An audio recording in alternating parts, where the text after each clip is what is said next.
Lena Rodriguez thought it was just another late shift at Murphy's Diner when she spotted the confused elderly man wandering the empty streets at midnight. She could have walked away, locked up, and gone home to her cramped apartment.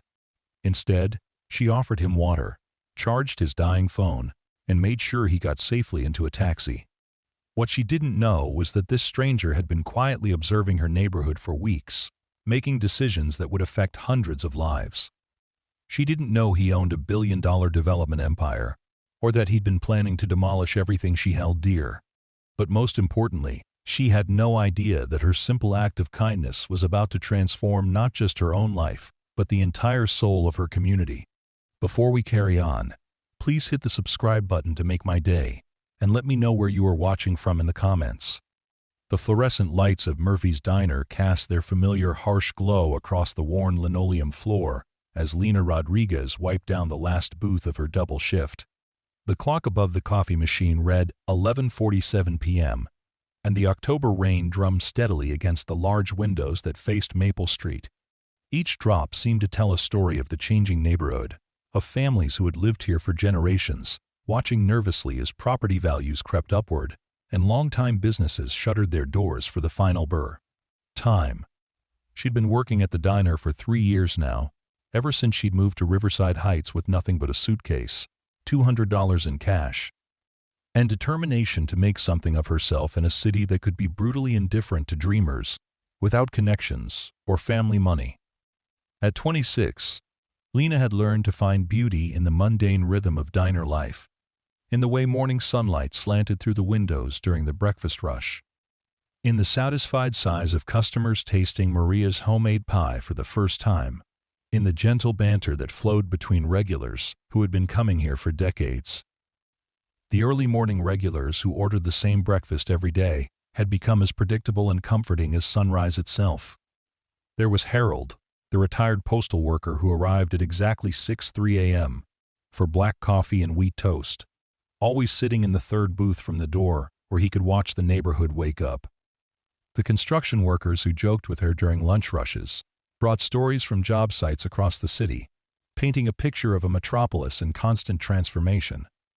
The elderly couples who came for pie and coffee on Sunday afternoons moved with the careful tenderness of people who had learned that time together was precious and finite. These people had become her extended family in a way that surprised her, filling the void left by parents who had died in a car accident when she was 19, and a grandmother who had passed away just before she'd moved to the Sapala city. Murphy's wasn't just her workplace. It was the beating heart of a neighborhood that had welcomed her with open arms when she had nowhere else to turn. No safety net except her own determination and the kindness of strangers who had gradually become friends. Throughout her shift, she'd noticed an older man sitting alone in a black sedan parked across the street. He'd been there when she'd arrived at 2 p.m. for the afternoon shift, and he was still there now as she prepared to close, his presence creating an itch of unease between her shoulder blades that she couldn't quite shake. Something about his stillness, his intense focus on the diner, made her wonder if he was casing the place for a robbery, or worse. The car was expensive, a sleek BMW with tinted windows that looked completely out of place in their working-class neighborhood where most people drove decade-old vehicles held together with hope, duct tape, and the skilled hands of Miguel, who ran the auto repair shop 2 blocks down. The contrast was stark and somehow threatening, like seeing a shark in a goldfish bowl. Lena finished stacking the chairs with practiced efficiency, each movement automatic after 3 years of closing routines. She began her nightly checklist, checking that the coffee makers were clean and ready for Maria's 5 a.m. arrival, ensuring the register was balanced to the penny, and completing all the prep work that would make tomorrow's breakfast rush run smoothly. The predictability of it all was comforting in a world that often felt chaotic and uncertain, especially for someone like Lena, who had learned early in life that stability was a luxury not everyone could afford. The diner represented more than just employment to her. It was proof that she could build a life from nothing, that kindness and hard work could create a place of belonging even for someone who had started with less than nothing. Every tip she earned went into 2 carefully labeled jars in her tiny apartment, one marked rent and the other marked nursing school dreams, each dollar a small step toward the future she was determined to create for herself. As she reached for her coat, movement outside caught her attention and made her freeze.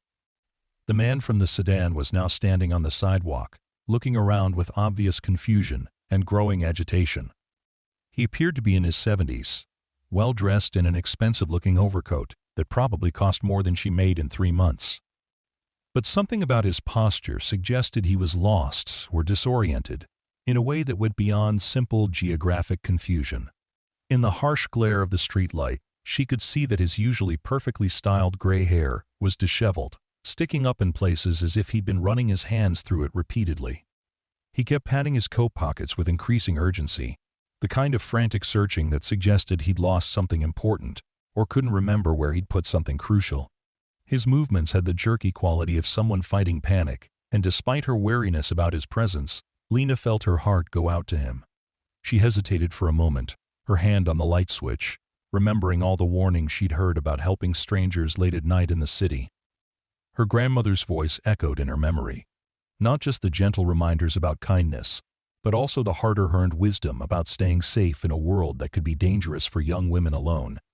Rosa Rodriguez had immigrated from Mexico with nothing but hope and determination, building a life in America, one careful step at a time, always balancing compassion with caution. But this man didn't look dangerous, just lost and increasingly desperate.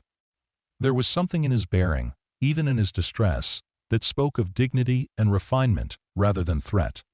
And Rosa had also taught her that kindness costs nothing but can mean everything to someone in need, that we never know when we might be the answer to someone's prayer for help. She grabbed her keys and stepped outside, locking the door behind her with practiced efficiency, born of thousands of repetitions. The rain had intensified while she'd been inside, and the man was now completely soaked, his gray hair plastered to his head as he turned in slow circles like someone trying to get his bearings in an unfamiliar place. Up close, she could see the quality of his clothing even more clearly.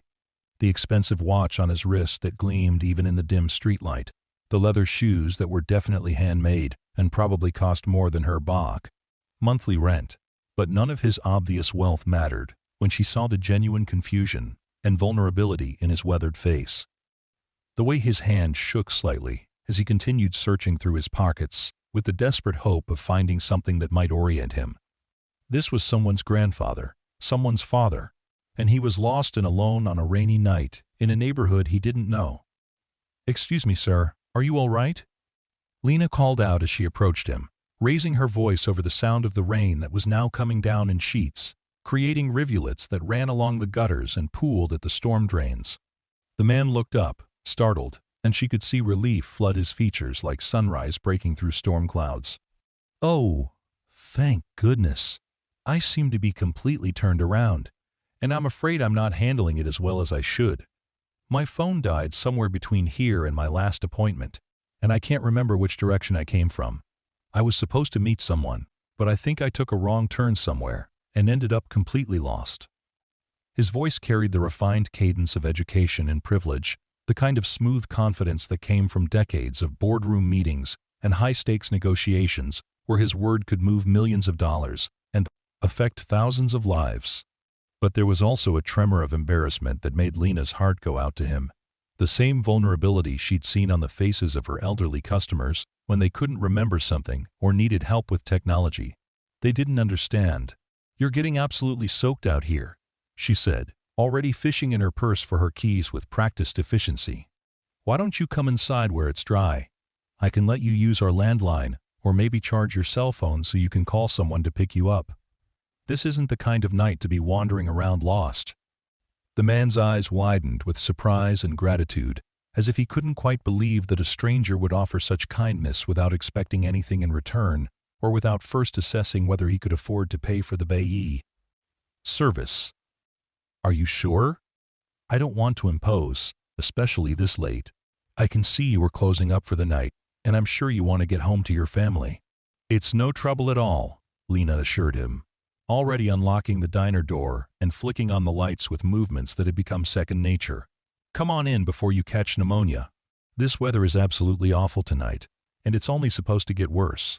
She gestured for him to take a seat at the counter, while she moved behind it with the automatic grace of someone who had performed these motions thousands of times.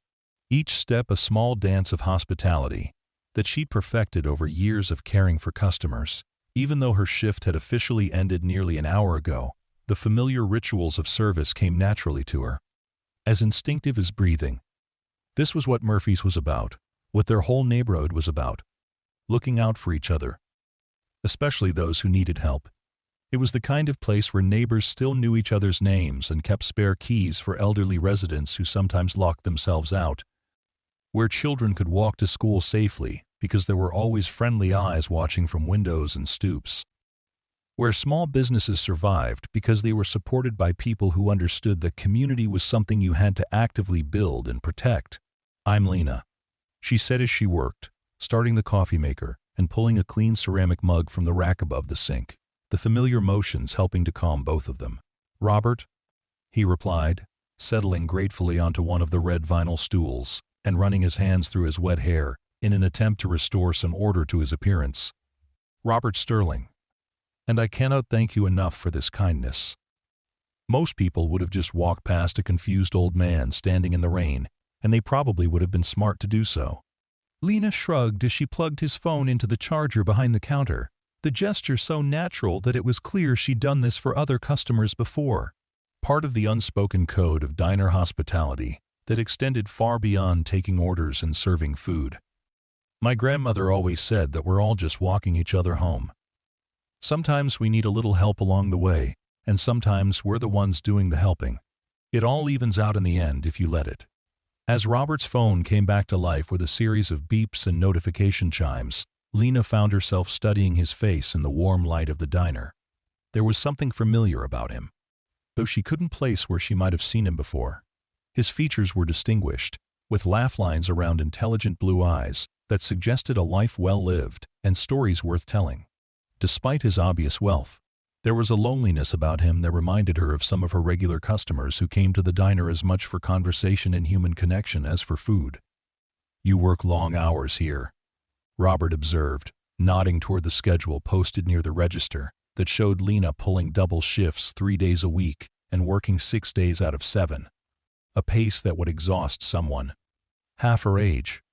"I pick up extra shifts when I can," Lena explained, refilling his coffee cup and adding cream without being asked, the way she would for any customer who looked like they needed warming up from the inside out. "Trying to save her up for nursing school. It's expensive, but it's what I've always wanted to do ever since I was a little girl playing doctor with my dolls, imagining that I could heal people and make their pain go away." She paused, surprised by how easily the confession had come. There was something about Robert's presence, his obvious intelligence, and the way he listened with complete attention, that made her want to share more than she usually did with strangers. "My grandmother always said I had healing hands," she continued, unconsciously flexing her fingers as she spoke. "She used to let me help her when neighbors got sick or hurt, and I loved being able to do something useful, something that mattered. When she got cancer, I took care of her for the last 6 months, and even though I couldn't save her, I knew that was what I wanted to do with my life. Help people when they're at their most vulnerable." "Nursing," Robert repeated thoughtfully, something shifting in his expression that she couldn't quite read, as if her words had triggered some memory or realization. "That's noble work, truly noble. The world needs more people who want to help others, who see caring for people as a calling, rather than just a job or a way to make money." "What about you?" Lena asked, settling into the conversation with the ease of someone who'd spent years talking to strangers and making them feel welcome, drawing out their stories with genuine interest. "What brings you to our neighborhood? Are you visiting family, or here on business? This isn't exactly the kind of area where tourists usually end up." Robert hesitated for a moment, something flickering across his features that might have been regret or uncertainty, as if he was weighing how much truth to reveal to this kind stranger who had rescued him from the rain without asking questions about who he was or what he could afford to pay for her kindness. "Business," he said finally, the word carrying more weight than its simple syllables suggested, as if it encompassed decades of decisions and consequences he wasn't entirely proud of. "I'm in development. Real estate development." The words sent a small chill through Lena, though she tried not to let it show on her face or in her posture. In recent months, there had been rumors swirling through the neighborhood about developers looking at their area with predatory interest. Wealthy investors who saw potential profit in the gentrification that was slowly creeping through their part of the city like a tide that would eventually sweep away everything familiar and beloved. Property values had been rising steadily, and longtime residents were beginning to worry about being priced out of the only home they'd ever known. The thought of Murphy's Diner being torn down to make way for expensive condos or trendy restaurants that longtime residents could never afford made her stomach clench with anxiety. This place wasn't just a business. It was a community institution, a gathering place where 3 generations of families had celebrated birthdays and anniversaries, where teenagers had their first dates and elderly couples marked their golden bren. Anniversaries. Must be interesting work, she said diplomatically, though her enthusiasm had cooled slightly, and she found herself studying his face for signs of the kind of predatory calculation she associated with the developers who had been transforming other neighborhoods across the city, erasing history and displacing families in the name of progress and profit maximization. Robert seemed to sense the change in her demeanor, the slight stiffening in her posture, and the way her smile became more polite and less genuine. The kind of careful courtesy that service workers perfected to maintain professionalism even when dealing with people they didn't particularly like or trust. "It can be," he said carefully, his voice taking on a thoughtful quality that suggested he was choosing his words with unusual care, perhaps more care than he usually took in business settings. "Though lately, I've been questioning whether I'm doing the right thing, whether progress always has to come at the expense of what already exists and the people who call a place home." His phone buzzed insistently against the counter, and he glanced at the screen with obvious relief that bordered on eagerness to escape what had become an unexpectedly complicated conversation. "My driver found me. He'll be here in just a few minutes to pick me up. I can't tell you how grateful I am that you were here tonight." "That's good," Lena said, though she found herself oddly reluctant to see him go. Despite her wariness about his profession and what his presence in their neighborhood might mean for the future of places like Murphy's, there was something compelling about Robert Sterling, a gentleness and depth that seemed at odds with the cutthroat world of real estate development that had been displacing communities across the city with ruthless efficiency. They sat in comfortable silence for a few minutes, the only sounds the gentle hum of the refrigerator and the rain still pattering against the windows with rhythmic persistence that was almost hypnotic. Lena found herself studying the familiar surroundings of the diner with fresh eyes, imagining how it might look to someone like Robert, who dealt in property values and profit margins, who saw buildings as investments rather than as repositories of memory and community. The red vinyl booths were cracked and patched in places, showing decades of use by families celebrating birthdays and couples on first dates and friends gathering for late-night conversations that solved the problems of the world, one cup of coffee at a time. The Formica countertops showed years of wear from countless coffee cups and plates of Murphy's famous pie, each ring and scratch a tiny testament to the thousands of meals shared and stories told across this surface. The black and white checkered floor had been mopped so many times that the pattern was beginning to fade in high-traffic areas, but it still gleamed under the fluorescent lights. Maintained with the kind of pride that came from understanding that this space mattered to people in ways that went far beyond simple commercial transactions. But she also saw the carefully tended plants on the windowsills that Maria brought from her own garden every spring, nursing them through the winter months with the same care she gave to the regular customers who depended on her baid cooking. There was the community bulletin board covered with announcements for local events and job postings and requests for babysitters.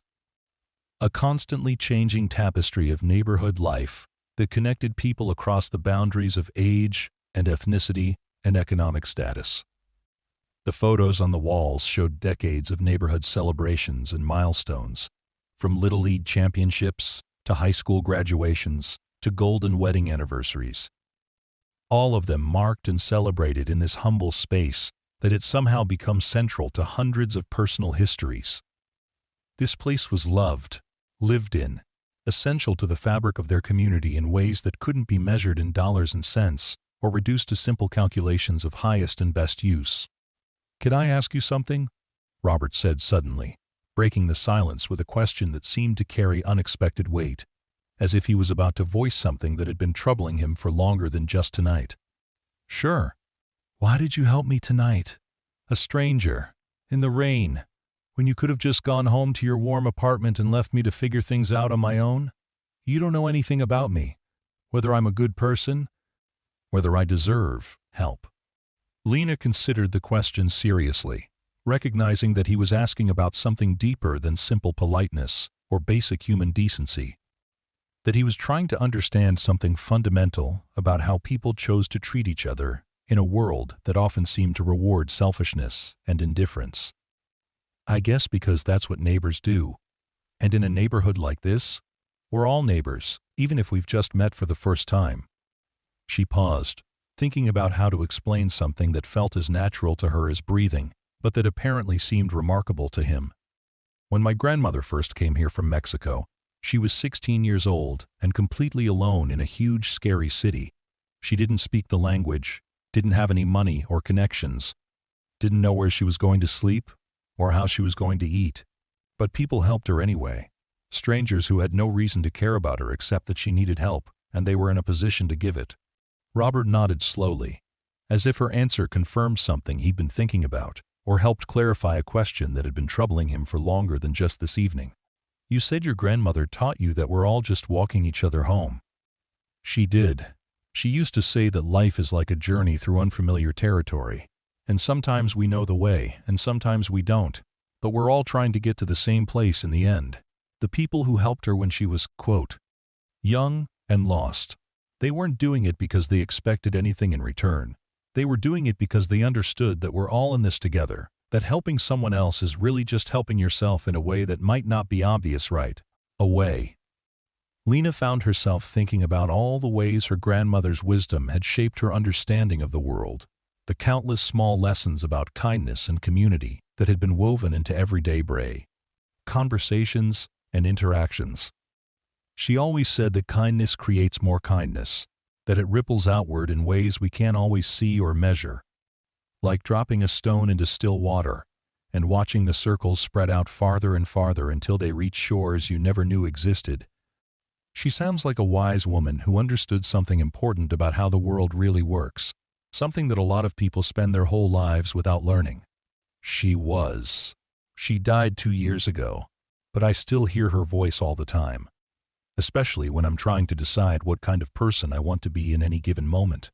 Sometimes I think she's still guiding me, still teaching me how to live in a way that would make her proud.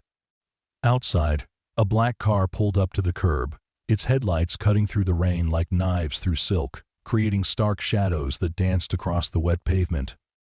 Robert finished his coffee and stood, reaching for his wallet with the automatic gesture of someone accustomed to paying for services rendered. Someone who had learned that everything in life had a price, and that the only way to avoid owing anyone anything was to settle accounts immediately. "Please, let me pay for the coffee and for your trouble tonight. I know I've kept you here long past your normal closing time, and you probably have to get up early tomorrow for another shift."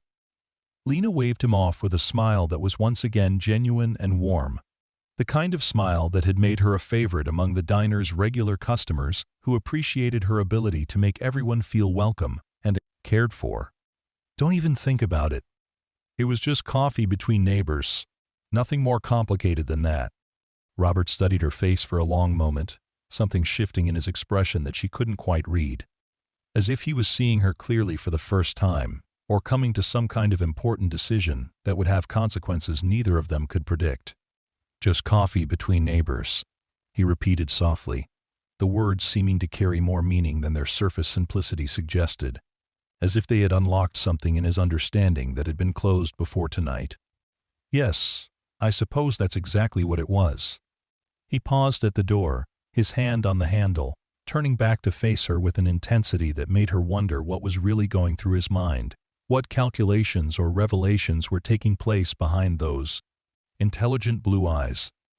"Lena, I want you to know that meeting you tonight, talking with you, it's reminded me of something important that I'd lost sight of somewhere along the way.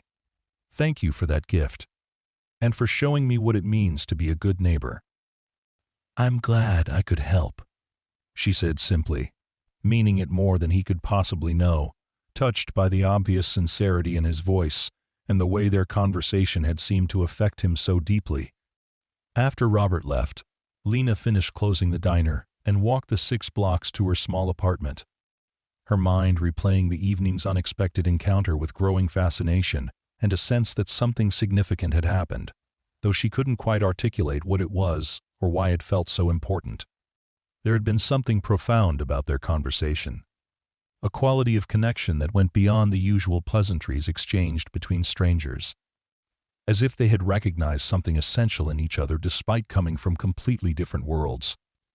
Perhaps it was simply the reminder that human connection could happen anywhere, at any time, between the most unlikely people, cutting across all the boundaries of class and circumstance that usually kept people in separate worlds, never intersecting except in the most superficial ways.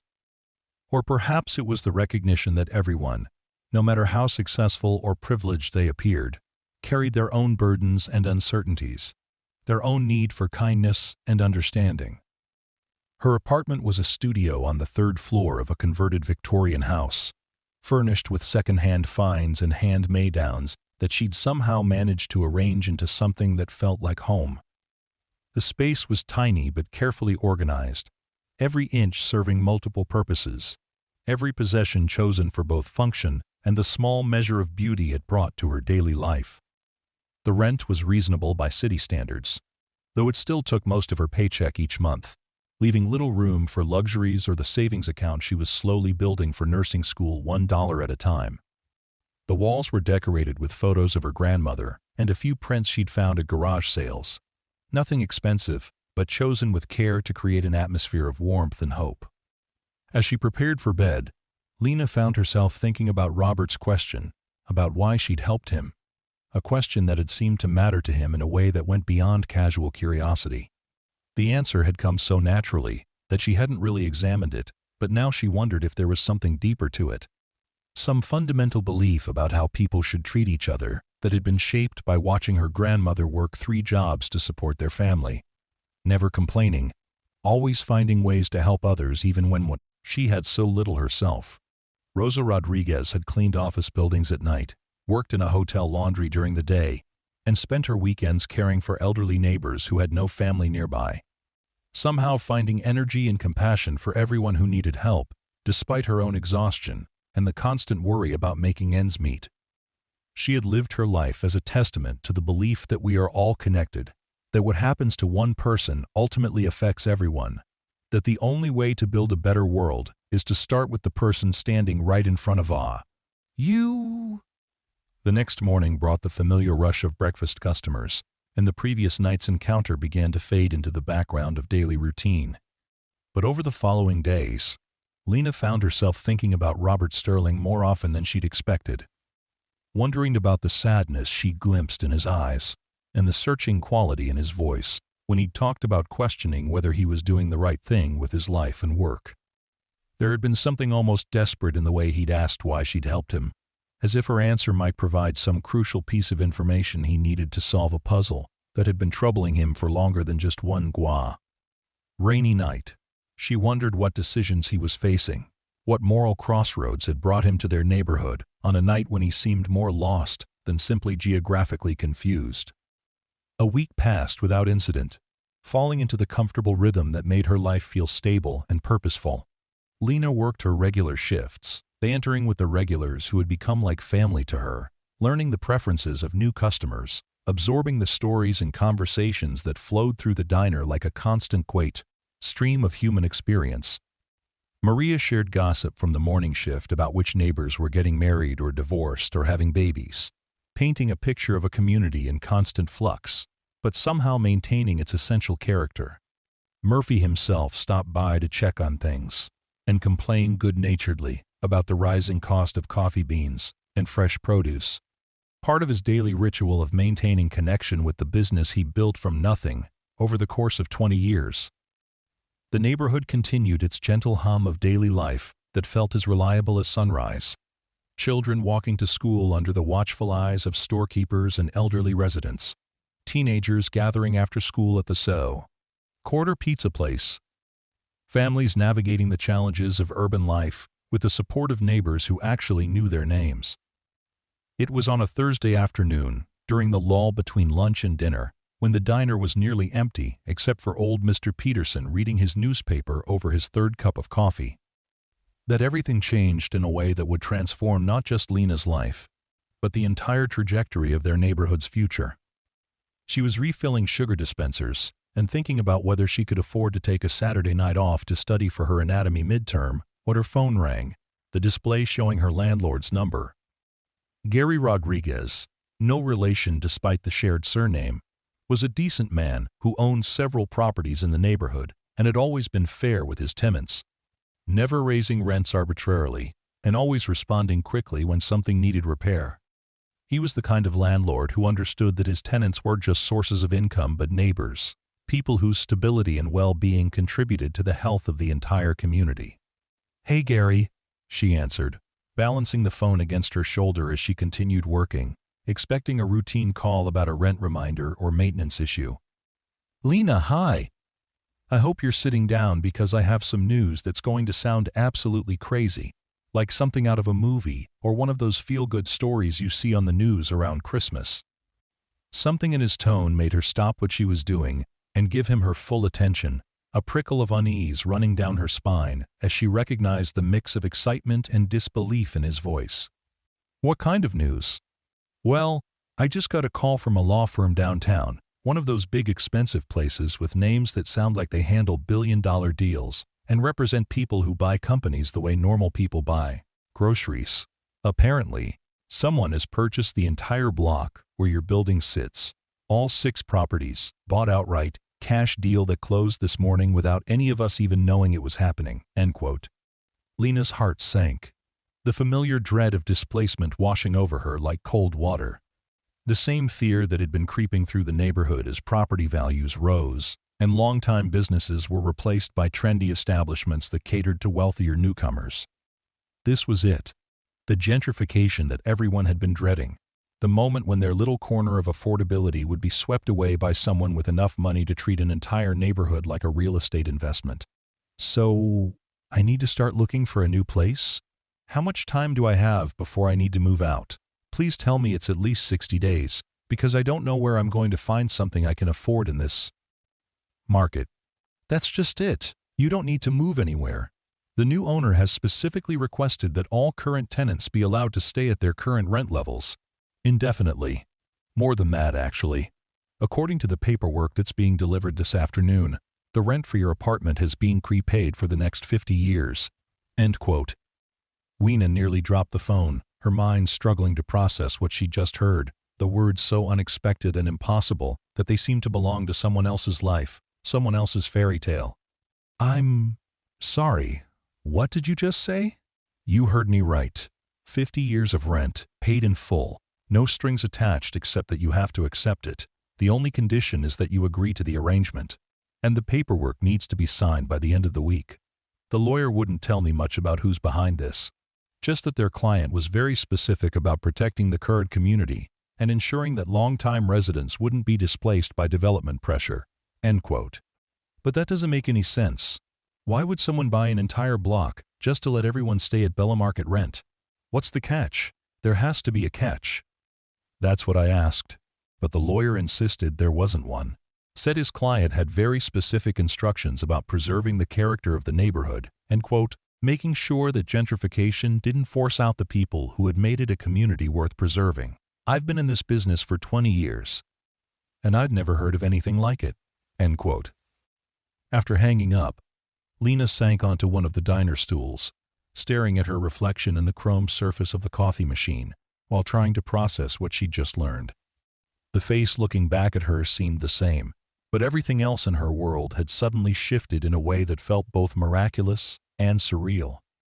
50 years of prepaid rent meant freedom from her biggest monthly expense, which meant she could cut back on her hours and focus on school full-time, could actually pursue her dreams of becoming a nurse instead of just surviving paycheck to paycheck, while those dreams seemed to slip further away with each passing month.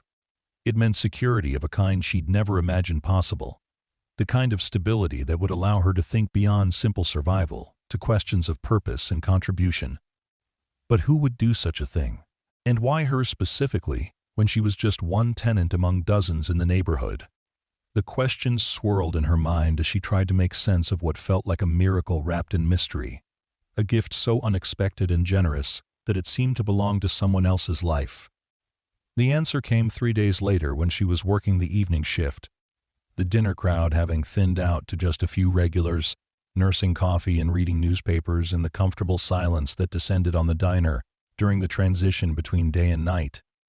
She was wiping down tables and thinking about the nursing school application she'd finally been able to complete thanks to her newfound financial security when she glanced out the window and saw a familiar figure standing across the street. Robert Sterling was there again, but this time he wasn't looking lost or confused. He was looking directly at the diner with an expression of calm determination, and when their eyes met through the glass, he smiled and raised his hand in a small wave that seemed both greeting and invitation, as if he'd been waiting for this moment to arrive. Lena's heart hammered as the pieces suddenly clicked into place with startling clarity, the mysterious benefactor revealed in a way that was both completely surprising and somehow inevitable. She grabbed her coat and hurried outside, crossing the street to where Robert stood beneath a streetlight, looking more relaxed and at peace than he had the night she'd first met him. "It was you," she said without preamble, her voice mixing accusation with wonder and a dozen other emotions she couldn't quite name. "You bought the block. You're the one who paid my rent, who saved everyone from being displaced." Robert nodded slowly, his expression calm and open, as if he'd been waiting for this confrontation and was relieved that it had finally arrived. "I did. But why? I mean, I know you're in real estate development, but this doesn't make any sense as a business investment. You could have made millions developing this area, turning it into luxury condos and high-end retail. Why throw away all that profit?" Robert looked up at the building behind him, then back at Lena with eyes that seemed to hold years of regret and newfound purpose, as if he was seeing not just her, but his entire life's work from a completely different perspective. "Do you mind if we walk? I'd like to tell you a story, and it's going to take a while. It's a story about choices and consequences, about what it means to build something worthwhile." They began strolling down Maple Street, past the familiar storefronts and apartment buildings that made up Lena's world, each step taking them deeper into the heart of a community that had somehow become central to both their lives in ways neither had expected. The evening was clear and cool, with the first hints of winter in the air, and the warm glow of windows creating a sense of home and community that was almost tangible. "I've been in development for 40 years, Robert began, his voice taking on the reflective quality of someone examining his life's work from a new perspective that wasn't entirely comfortable. "I started when I was 25, fresh out of business school with an MBA, and absolutely convinced that I could change the world by building better places for people to live and work. I had this naive belief that, quote, development was inherently good, that creating new buildings and modernizing old neighborhoods was automatically an improvement." End quote. He paused in front of the small playground where neighborhood children played every afternoon after school, their laughter echoing off the surrounding buildings like music. A sound that had become as much a part of the neighborhood's identity as the smell of Maria's cooking or the gentle hum of conversation from Murphy's during the morning rush. My first project was a small office complex in Portland. Nothing fancy, just a practical building for local businesses. I was so proud of it, convinced that I was contributing something valuable to the community. And maybe I was, back then, when my projects were smaller and more connected to the actual needs of the people who lived and worked in the area.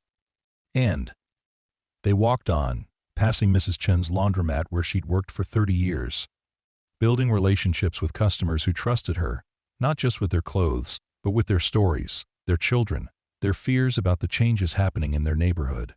Through the window, they could see her carefully folding a customer's laundry with the same attention to detail she'd shown for 3 decades. But success has a way of changing your perspective, sometimes without you even realizing it's happening. The projects got bigger, the profits got larger. And somewhere along the way I stopped thinking about the people who lived in the places I was developing and started thinking only about the financial projections and market analyses. I told myself that I was creating progress, bringing prosperity to areas that needed economic development, but I never asked whether the people who lived there actually wanted the kind of progress I was bringing." End quote. Robert's voice grew quieter, more introspective, as if he was confronting truths about himself that he'd been avoiding for years. "I built shopping centers that drove local businesses out of business, luxury condominiums that priced out families who had lived in neighborhoods for generations, office complexes that required the demolition of entire blocks of affordable housing. Each project made me richer and more successful, but I started to realize that what I was really doing was erasing communities rather than improving them." They had circled back toward Murphy's, and Robert stopped to study the diner's neon sign, which had been flickering slightly for months, but somehow added to its charm rather than detracting from it. "Every project I completed pushed out families who had lived in an area for generations, replaced local businesses that had served as community gathering places with chain stores that could have been anywhere. I was turning neighborhoods with character and history into commodities for wealthy buyers who had no connection to the place or its people." End quote. Lena listened in fascination, beginning to understand the weight Robert had been carrying, the gradual realization that his life's work had been causing harm, even as it generated enormous profits. "When did you start to question what you were doing?" "It started about 5 years ago when I was working on a project in Chicago. We were converting an old neighborhood into luxury lofts, and I attended a community meeting where residents were protesting the development. This elderly woman stood up and talked about how her family had lived in the same building for 60 years, how she'd raised her children there and watched her grandchildren take their first steps in the apartment where her husband had died." Robert's hands clenched and unclenched as he spoke, the memory clearly still painful. She wasn't angry, she was just sad. She talked about how the neighborhood used to be a place where everyone knew each other, where children could play safely because there were always friendly eyes watching from windows and stoops, where people looked out for each other during hard times. She said our development would destroy all of that, turn her home into just another expensive place for young professionals who didn't care about community." End quote. "What did you do?" "Nothing. I sat there and listened to her, and then I went ahead with the project anyway because I'd already committed the money and signed the contracts. 6 months later, I drove through that neighborhood and saw what we'd created. Beautiful buildings, perfectly landscaped courtyards, expensive restaurants and boutique shops. And it was completely sterile, devoid of the life and character that had made it special. That woman was gone, along with everyone else who had made it a community." They stood in front of Murphy's, looking through the windows at the familiar red booths and worn countertops that represented so much more than their monetary value to the people who gathered there every day. The dinner crowd was thinning out, but there were still conversations happening at several tables, the kind of unhurried discussions between neighbors that had become rare in a world increasingly dominated by digital connections and busy schedules. 3 months ago, my company identified this neighborhood as prime for development. The property values were still reasonable, but the location had all the markers of an area about to experience rapid gentrification. The proximity to downtown, the good transportation connections, the historic architecture that could be renovated into upscale housing, it all added up to enormous profit potential." End quote. Lena felt a chill that had nothing to do with the weather, imagining Murphy's Diner reduced to rubble and replaced by some sterile chain restaurant with no connection to the community it was supposed to serve. "So you came to scout it out, to see what you'd be destroying this time?" "I did. I spent weeks driving through the area, taking notes, assessing which buildings could be renovated and which should be torn down completely. I was particularly interested in this block because it sits right in the center of the neighborhood, and the diner seemed like the perfect spot for a trendy restaurant that would attract the kind of upscale customers we wanted to bring in." Robert turned to face her directly, his expression serious but peaceful, as if confessing these truths had lifted a burden he'd been carrying for too long. "My team had already drawn up preliminary plans. We were going to demolish Murphy's and the 3 buildings on either side of it, then construct a mixed-use development, with street-level retail and luxury apartments above. The projected returns were enormous, enough to fund several other projects and add millions to the company's portfolio. But then last week happened. I got turned around after a late meeting with city planners. My phone died at the worst possible moment, and I found myself standing in the rain feeling more lost than I had in years, both literally and figuratively. I had been questioning the direction of my career for months, wondering whether there was any way to use my skills and resources to build something that actually helped communities instead of destroying them. Robert's voice grew quiet, reflective, as if he was still processing the full impact of that night. And you, this young woman who had every reason to just walk past a confused old man and get home to your warm apartment, you stopped. You brought me inside. You gave me coffee, and warmth, and kindness, without asking for anything in return, without even knowing who I was, or whether I deserved help. Lena remembered that night clearly, how natural it had felt to help him, how their conversation had flowed like they were old friends, rather than strangers from completely different worlds. I just did what anyone would. Do. No, you did what you were raised to do, what your grandmother taught you about how people should treat each other. As we talked, I found myself seeing this place through your eyes, instead of through the lens of profit margins and development potential. Not as a collection of undervalued properties with potential for improvement, but as a living community where people knew each other's names, where a diner wasn't just a business but a gathering place that held decades of shared memories. The neon sign of Murphy's flickered again, casting intermittent shadows on the sidewalk where they stood. You talked about how neighbors looked out for each other, how your grandmother had been helped by strangers when she needed it most, how kindness creates ripples that travel farther than we can see. I realized that I'd spent 40 years creating ripples too, but they were ripples of displacement and loss and disconnection. When I got home that night, I couldn't stop thinking about what you'd said about us all walking each other home. I spent hours sitting in my study, looking at the development plans for this neighborhood, and for the first time in my career, I wasn't seeing dollar signs and profit projections. I was seeing that elderly woman from Chicago, imagining her standing in this diner talking about how her family had eaten here for 3 generations, how this place had been the center of celebrations and comfort during difficult times. Robert paused, his weathered hands resting on the windowsill as he looked inside at Murphy, wiping down the grill, preparing for another day of serving the community he'd been part of for 2 decades. I realized that I'd been systematically erasing the very thing that you were describing to me, the sense of community and mutual care that makes a neighborhood into something more than just a collection of buildings. I'd been destroying homes in the name of housing, erasing gathering places in the name of development. So you decided to buy the block to save it? Robert nodded, his expression serious but peaceful, as if he'd found a way to align his resources with his values for the first time in years. I called off the development project the next morning, which didn't make my business partners very happy. There were contracts to break, deposits to forfeit, potential profits to abandon. But I knew that other developers would move in eventually, that the gentrification pressure wasn't going away just because I'd stepped back. So, I decided to do something I'd never done before. In 4 decades of business, use my resources to protect a community instead of changing it beyond recognition. I bought the entire block not to develop it, but to preserve it exactly as it is, to ensure that the people who had made it a community could continue to call it home. The implications of what he was saying began to sink in fully, the magnitude of the sacrifice he'd made and the protection he was offering. You gave up millions of dollars in profit to save a neighborhood you'd never even lived in. I gave up money. I didn't need to preserve something that can't be replaced once it's gone. Community isn't something you can build with construction crews and architectural plans. It's something that grows organically over time, through thousands of small interactions and shared experiences, through people choosing to care about each other, even when they don't have to.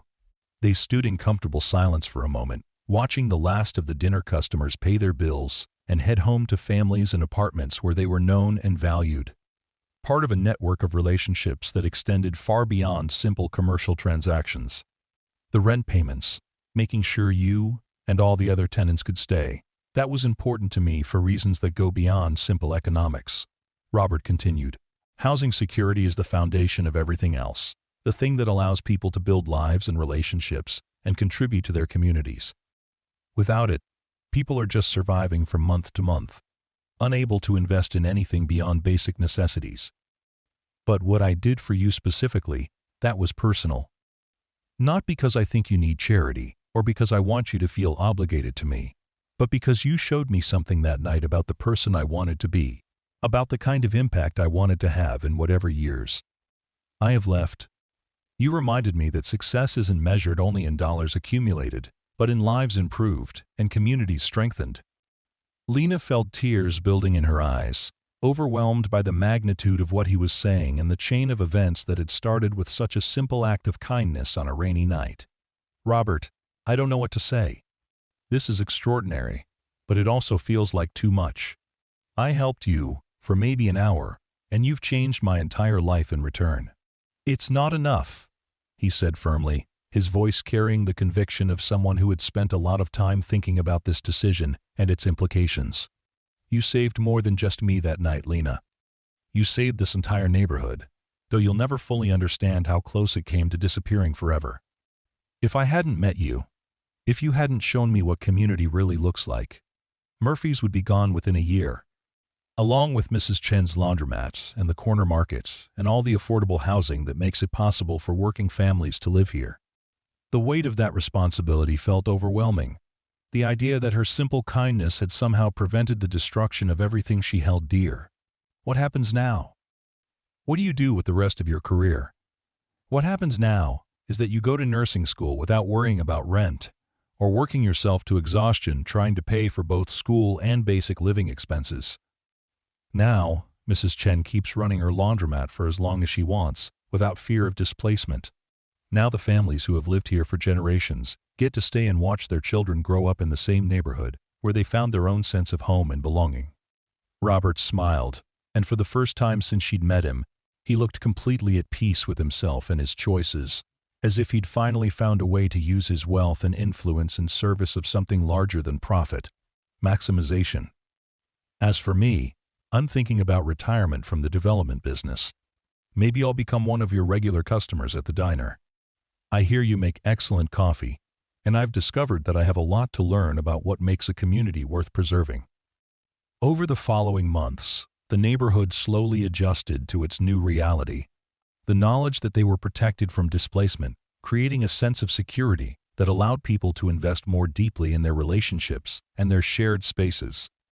Word spread about the mysterious benefactor who had bought the entire block, not to develop it but to preserve it. And while some residents remained skeptical about his long-term motives, most were simply grateful to have the kind of housing security they'd never expected to find in an increasingly expensive city. Property values in surrounding areas continued to rise, but their block remained an island of affordability and stability, a place where teachers and shop clerks and elderly people on fixed incomes could continue to live without constant worry about being priced out of the only home they'd ever known. Lena reduced her hours at the diner and enrolled in nursing school full-time, her dreams suddenly within reach, thanks to a kindness that had been returned in ways she never could have imagined. The freedom from financial stress allowed her to focus completely on her studies, and she discovered that she had a natural aptitude for the scientific concepts that formed the foundation of nursing practice. But she kept working part-time at Murphy's because it remained the heart of her community, and she couldn't imagine her life without the daily interactions that had taught her so much about human nature and the connections that bind people together across all the arbitrary divisions of class and circumstance. The diner was where she'd learned that everyone has a story worth hearing, that kindness is never wasted even when it seems to go unnoticed, that communities are built one conversation at a time. Robert did indeed become a regular customer, usually coming in for coffee and pie in the late afternoon when the dinner rush was still an hour away, and the diner was quiet enough for real conversation. He and Lena would talk about her classes, about books they'd both read, about the small dramas and celebrations that made up neighborhood life. The age difference that might have made their friendship unlikely in other circumstances seemed irrelevant here, where their shared commitment to community had created a bond that transcended conventional boundaries. He never spoke much about his past business dealings, but occasionally he would mention other projects he was considering, always with the question of how they might serve communities rather than simply extract profit from them.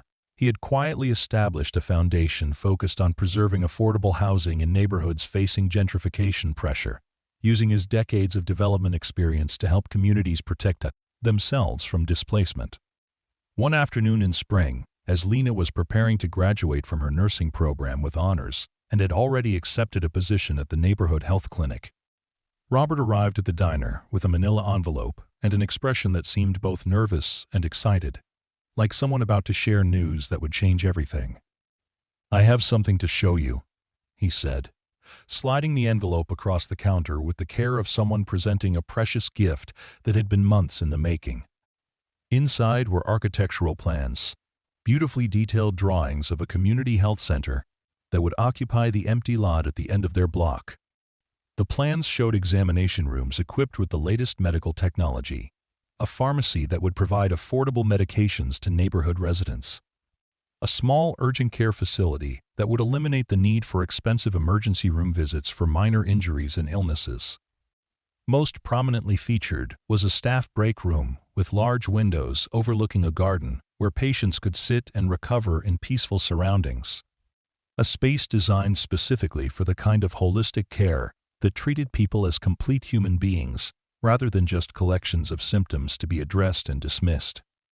"The city approved the permits last week," Robert said, as Lena studied the drawings with growing amazement and recognition of how perfectly the facility would serve their community's needs.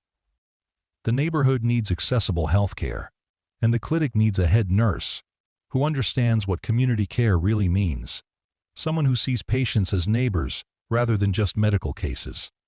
Lena looked up from the plans, her eyes bright with tears and possibility, understanding that this was more than just a job offer, but an invitation to help build something that would serve their community for generations to come.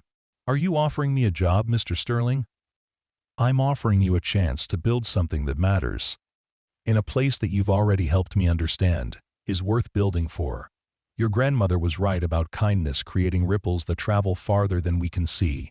I'd like to help you create some more of them."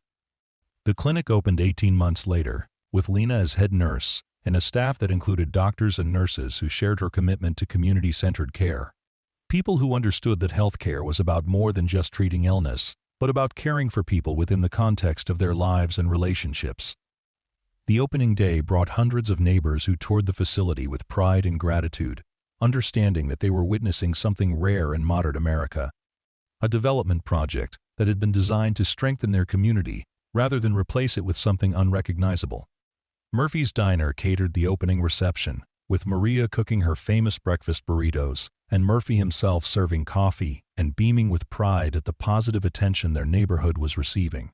The event felt like a celebration not just of the new clinic, but of everything that made their community special, the connections between people that had somehow survived and thrived despite all the forces working against them. Local news stations covered the story of the billionaire developer who had abandoned profit to preserve a community, though Robert declined all interview requests, insisting that the real story was about the people who called the neighborhood home and who had taught him what was truly worth building. He preferred to remain in the background, letting the community itself be the focus of attention and celebration. As the celebration wound down and the last visitors departed, Lena and Robert found themselves standing in the clinic's garden, watching the sunset paint the sky in shades of orange and pink that reflected off the windows of the surrounding buildings like a benediction. The garden was already showing signs of the care that local residents had begun to invest in it, with flowers planted by Mrs. Chen and vegetables growing in raised beds that would provide fresh produce for the clinic's stationary nutrition programs. "You know what I keep thinking about?" Lena said, adjusting the stethoscope around her neck that still felt new and wonderful after all these months, a symbol of dreams achieved and possibilities realized. "What's that?" "That night when I found you in the rain, I thought I was just helping a stranger get home safely. I never imagined that it would lead to this, to all of this transformation and possibility and hope for the future." Robert nodded thoughtfully, his weathered hands resting on the garden gate he'd personally designed to be welcoming rather than exclusionary, understanding that every detail of the clinic's design sent a message about who was welcome and valued. Your grandmother was right about kindness creating ripples that travel farther than we can see. But I don't think either of us could have predicted how far those ripples would travel, or how many lives they would touch. Years passed, and the story of the waitress and the developer became neighborhood legend, told and retold with the kind of embellishment that turns real events into parables about the power of human decency and the possibility of positive change.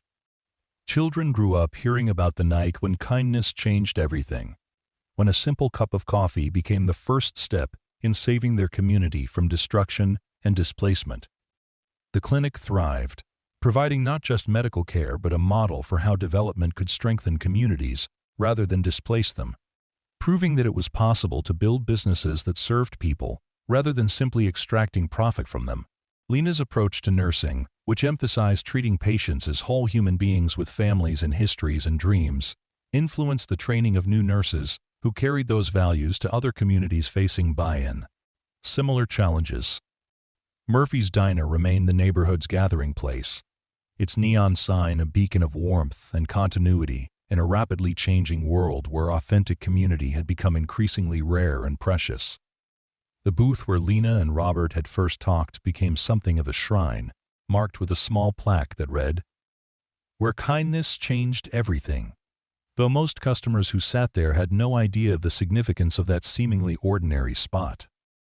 Lena continued to stop by for coffee and conversation, even as her responsibilities at the clinic grew and her reputation as a caring and competent nurse spread throughout the city. She carried with her always the knowledge that individual choices matter more than we usually imagine, that kindness truly does create more kindness, and that sometimes the most profound changes in the world begin with the simple decision to help a stranger on a rainy night. The lessons of that encounter rippled outward through both their lives and the lives of everyone who heard their story. A reminder that we are indeed all walking each other home, and that the path toward a better world is built one act of compassion at a time, one moment of choosing connection over indifference, one decision to see strangers as neighbors waiting to be welcomed home. In a world that often seemed dominated by division and fear, their story stood as proof that love and kindness were still the most powerful forces for positive change, capable of transforming not just individual lives, but entire communities when given the chance to flourish.